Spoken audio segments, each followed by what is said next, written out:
The morning air hung thick over the city courthouse, a looming structure of stone and steel that seemed to sneer at the people who passed through its iron gates.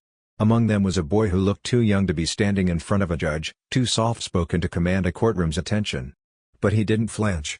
He walked steadily, a small leather-bound book pressed tight to his chest like a shield. His name was Aaron Jules, 16 years old, and today, the world would find out what he was made of. Inside, the courtroom buzzed with whispers. Spectators shifted uncomfortably, journalists hunched over notepads, and a few high school classmates of Aaron's sat in the back, half curious, half disbelieving. After all, the charges were serious: felony grand theft. The kind of crime that breaks a future before it begins. At the front, towering above the rest like a mountain of authority, sat Judge Horace Dunn, a man whose reputation for harsh sentencing was as legendary as his disdain for young defendants, especially those from poorer neighborhoods. His white hair gleamed under the courtroom lights, and his gavel looked more like a weapon than a tool of justice. "Do you understand the charges brought against you?" Judge Dunn's voice cut through the murmurs like a blade. Aaron nodded, then said clearly, "Yes, Your Honor." His voice wasn't loud, but it was steady, measured like a heartbeat. There was a pause. Judge Dunn's eyes narrowed. "Such good manners," he sneered, "for someone accused of robbing a downtown jewelry store. Tell me, do they teach that at your school, or are you just rehearsing for sympathy?" Soft chuckles trickled through the gallery. Aaron didn't laugh. "I didn't steal anything, sir," he said. "And I intend to prove that." The courtroom hushed. Judge Dunn leaned back in his chair, lacing his fingers behind his head. "So, you're saying the police, the surveillance footage, and the evidence found in your locker are all lying?" Aaron took a deep breath. "I'm saying the truth has yet to be heard." The judge scoffed. "Truth? You're 16. What do you know about the truth?" Aaron raised the book he carried. "This was my father's. He taught me that truth doesn't need permission to exist. Just the courage to be spoken." Somewhere in the back, a journalist stopped typing and looked up. Aaron's father, Julian Jules, had been a defense attorney once. Brilliant, principled, and persistent. Until a case he tried to blow open, a corruption scandal involving the city's wealthiest developer, landed him in prison instead of the corrupt. 6 months later, he died there. Heart attack, the report said. But rumors said otherwise. Now, his son was standing in front of the same system that buried him. "Mr. Jules," Judge Dunn said, adjusting his robe, "do you have representation? Or should we get a public defender in here before you recite more of your father's poetry?" "I'll be representing myself," Aaron replied. Another murmur rippled through the room. The prosecutor, a bald man with a smug smile named Gregory Vale, tried to hide his amusement. "Self-representation?" he repeated with mock surprise. "Your Honor, surely we can't." "It's legal," Aaron said quickly. "The Sixth Amendment grants me that right." Judge Dunn looked at the boy again, this time not with amusement, but curiosity. "Very well," he said. "But don't expect mercy when the circus collapses on you." Aaron didn't blink. He opened his book, revealing handwritten notes, case references, diagrams, and highlighted statutes. "I'd like to begin with a motion to suppress the locker evidence." Gregory Vale laughed under his breath. Aaron looked at the jury. "The locker where the stolen jewelry was found was not assigned to me. It was in a shared hallway accessible to over 50 students. The police report claims the items were found during a routine search, but there's no chain of custody, no witness, and no time-stamped surveillance footage. Why? Because the footage was deleted the same day. Coincidence?" Vale stood abruptly. "Objection. The defendant is offering testimony without being sworn in." Judge Dunn hesitated, but then said, "Overruled." "Let's hear where this goes." Aaron turned a page. "Detective Barry Knox, the arresting officer, has a record. 2 prior misconduct investigations, 1 settled out of court. In the most recent, the plaintiff alleged that evidence was planted to secure a conviction." Gasps now. Judge Dunn's jaw tensed. "You're playing a dangerous game, Mr. Jules." "No, Your Honor," Aaron said, "I'm playing by the rules you all taught me. Facts. Records. Law." There was a flicker, just a flicker, in the judge's eyes. Like recognition. Like memory. But Aaron wasn't finished. He held up a school log. "This is a list of all students who used the lockers between 8 o'clock and 8:45 a.m. the time the theft occurred. My name isn't on it." Vale stood again. "Where did you get that?" Aaron turned calmly. "Public records. Anyone can access them. If they care enough to look." The judge looked at the paper. Then at Aaron.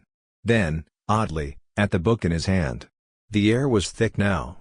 The boy with the book had turned the courtroom into a different kind of battlefield. He wasn't loud. He didn't shout.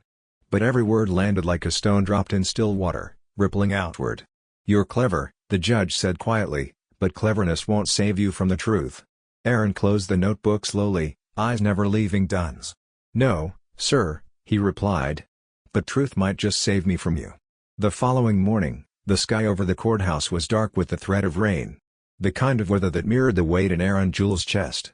He stood just outside the courthouse entrance, his notebook in hand, the ink from its worn pages threatening to smudge under the morning mist. Today, he wasn't just defending himself, he was preparing to unearth something far bigger. Inside, the courtroom pulsed with tension. Journalists had returned in greater numbers. A local news van parked out front, sensing that this trial, once written off as a routine juvenile felony case, was about to become something else entirely. Aaron's heart pounded, but he didn't show it. He walked with the same resolve, stepping through the heavy oak doors as the bailiff called, "All rise." Judge Horace Dunn entered with his usual stoic grace, but today his expression was tighter. He glanced at Aaron like a man expecting a punch that might actually land. "Mr. Jules," he began, once the room was seated, "are you prepared to continue your defense?" "Yes, Your Honor." The prosecutor, Gregory Vale, stood next. "Before we proceed, Your Honor, the prosecution would like to reiterate that the evidence against Mr. Jules is overwhelming. The stolen items were recovered from a locker on campus, along with a fingerprint match." Aaron stepped forward. "Objection, Your Honor. That statement assumes guilt without context."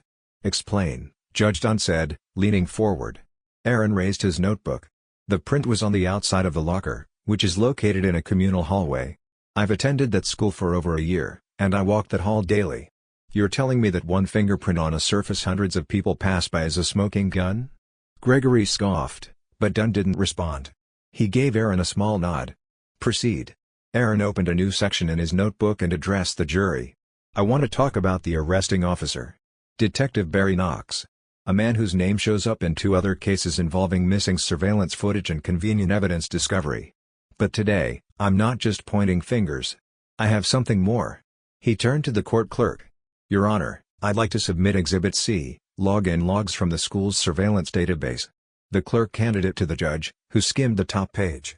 "What exactly am I looking at, Mr. Jules?" "Login records, sir.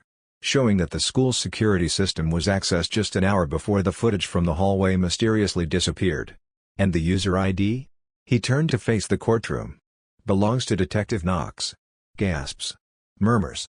Judge Dunn's expression darkened, but he said nothing. Gregory Vale rose from his seat, his voice strained. "Your Honor, the defense is turning this into a circus."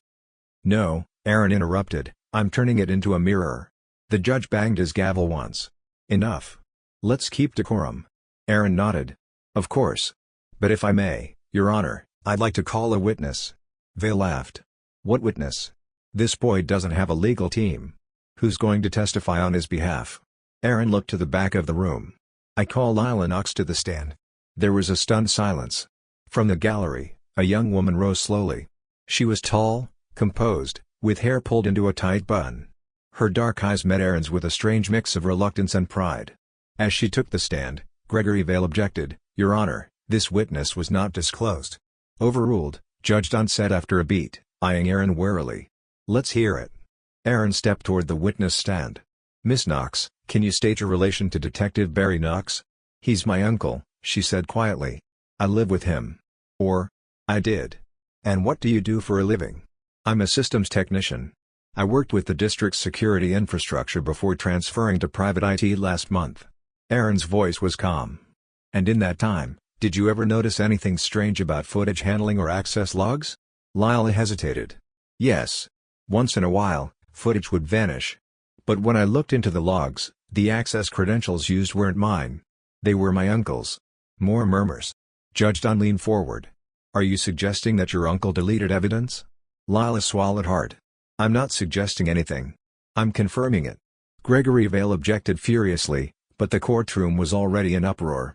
Judge Dunn slammed his gavel. "Enough. Order in this court."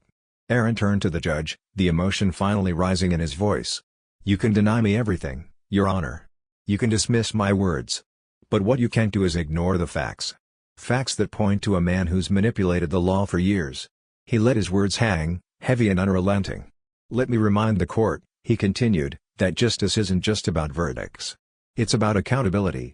If an innocent boy can be framed this easily, how many others never got to stand here? Never got to speak? There was silence. No one dared interrupt. Judge Dunn rubbed his temple, his armor starting to crack. Court is adjourned until tomorrow. Mr. Jules. Remain available. As the courtroom emptied, a reporter muttered, "That kid's not defending himself. He's putting the whole system on trial." Outside, Lila caught up to Aaron. "They're going to come after me now," she said softly. Aaron handed her his father's book. "Then take this," he said. "Because now you're part of the story too." She hesitated, then took the notebook. "Your dad. He'd be proud." Aaron didn't reply.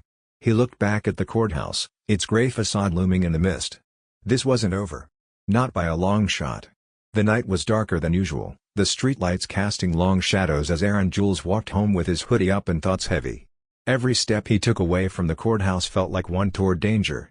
He had exposed a detective, dragged the judge into a corner, and invited the wrath of those who had something to lose in a courtroom where they used to win.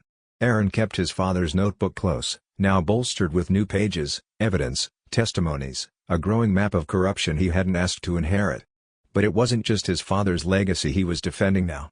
It was his own freedom. As he approached his front door, a chill crept down his spine. The lock was broken. He paused, scanned the street, no cars parked, no watchers. He pushed the door open cautiously. Inside, the apartment was ransacked. Drawers pulled out, papers strewn. But there were no signs of theft, just disruption. And one thing missing. The notebook. "No," he whispered. But his panic turned to steel when he saw it, taped to the wall. A Polaroid photo. An image of him and Lila Knox leaving the courthouse earlier that day. Scribbled in red across the bottom, "You're next." Aaron yanked it down. His hands trembled, but not from fear. It was fury now. A familiar heat building in his chest, the same fire that fueled his father before they silenced him. He dialed Jordan's number. She answered immediately. "Aaron? Someone was in my apartment," he said. "They took the notebook.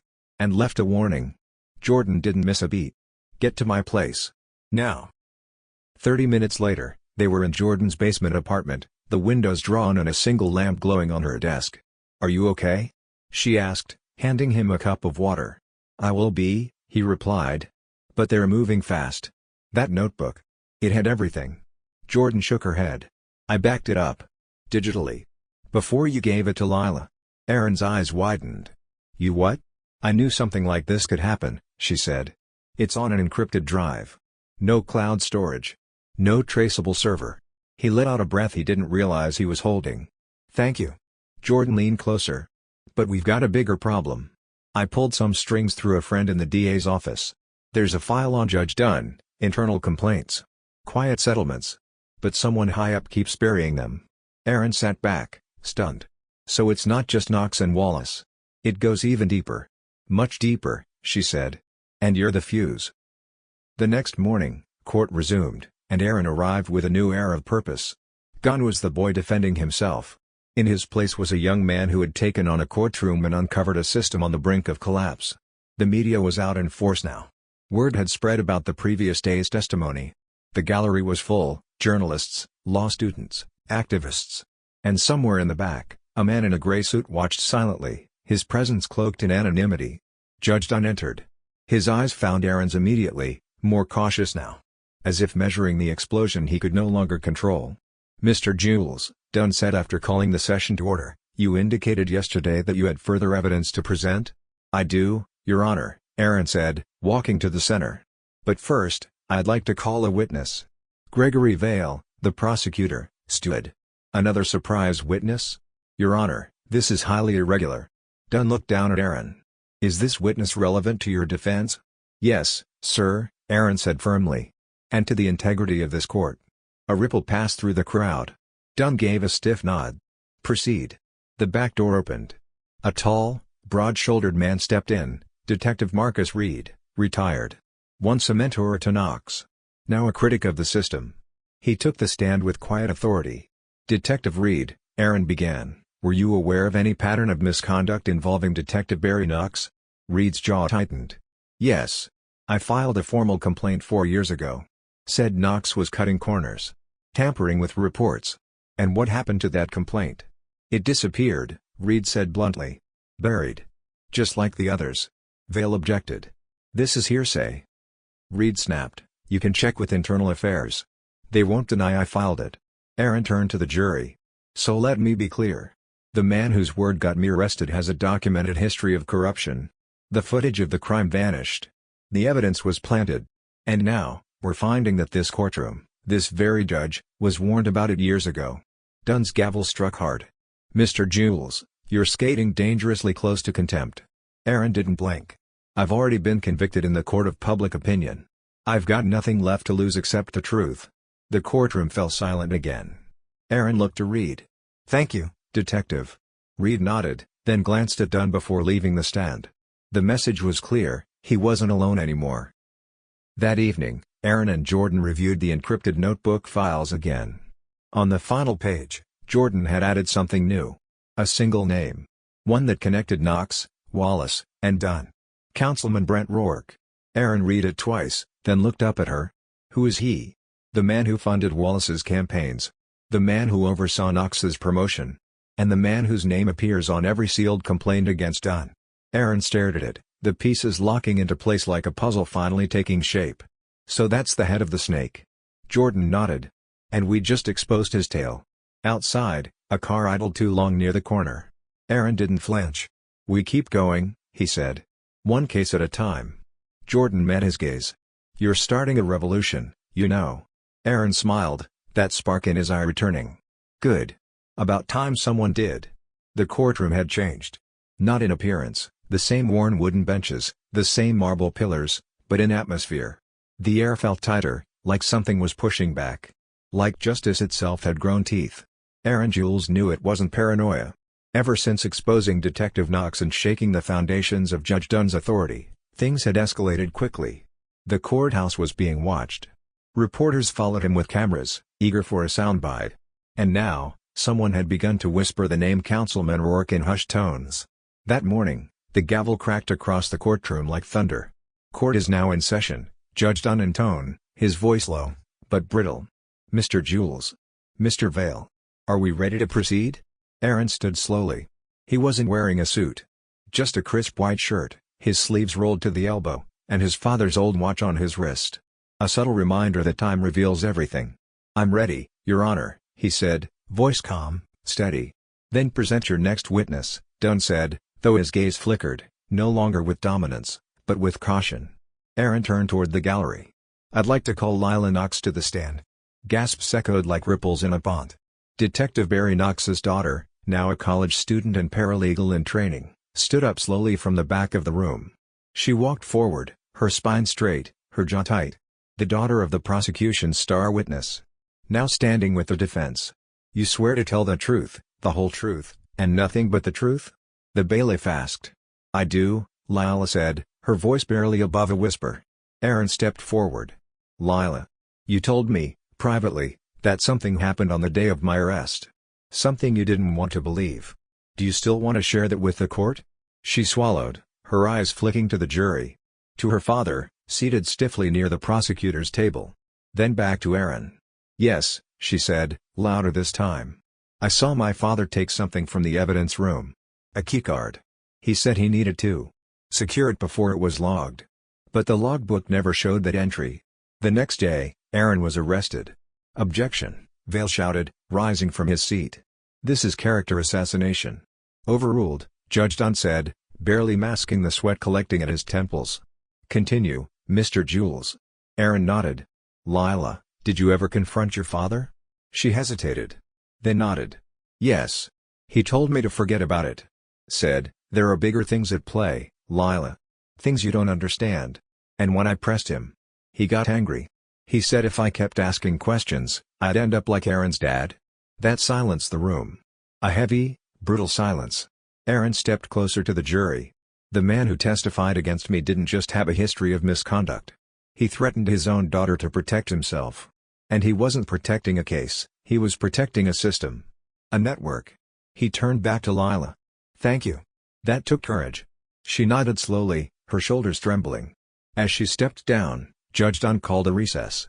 The courtroom erupted in hushed conversation. Aaron didn't move. He just stood there, staring into the judge's eyes. And for the first time, the judge looked away.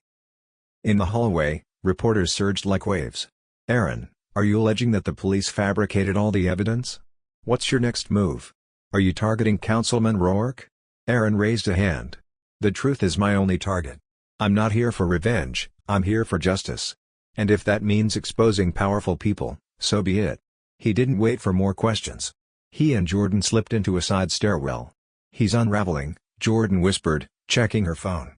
"Social media's exploding. Lila's testimony is trending. People are digging into old Rourke contracts now. The mayor's office is even issuing a statement." "Good," Aaron said. "Now we add fuel to the fire." Jordan pulled a small USB drive from her pocket. "You sure you're ready for this?" Aaron nodded. "Drop it." Back in the courtroom, the atmosphere was pure electricity. Aaron approached the bench. "Your Honor, I'd like to enter a new piece of evidence into the record." Dunn blinked. "More testimony?" "No, sir. Financial records." He plugged the USB into the courtroom monitor. A spreadsheet appeared. Names. Dates. Amounts. The data on this drive shows a series of payments made from a shell corporation called R&H Consulting. The recipient? Detective Knox. The sender? He clicked again. A holding company linked directly to Councilman Brent Rourke. The courtroom gasped again. Aaron turned to the jury.